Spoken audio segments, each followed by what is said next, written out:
Дали ветувањето на власта дека ќе се утврди вина како избегал поранешниот специјалец Игор Спасов беше само обид за купување време за јавноста да заборави на скандалот со бегството на затвореникот. Повеќе од еден месец нема ни трага ни глас од убиецот на Мартин Нешковски.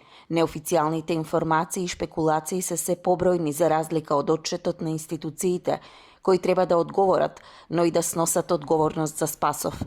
Платеник во Авганистан или бегалец во Холандија. Ова се двете наводни локации за кои јавноста шпекулира дека осуденикот за убиство е избеган.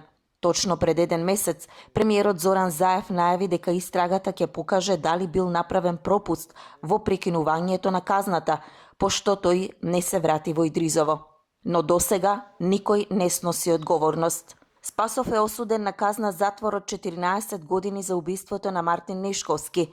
Сегашната владеачка СДСМ за убиството на младото момче тераа цела кампања против тогашната власт на ВМРО ДПМН, обвинувајќи ги дека сакале да го сокријат убиството. Спасов во затвор беше од 2011 година, а последната година му беше прекинувана затворската казна 4 пати поради наводни здравствени проблеми. Тој требаше да се јави во затворот Идризово на 18 октомври годинава. Неговото бегство го открија медиумите, а надлежните институции молчеа за случајот цела недела.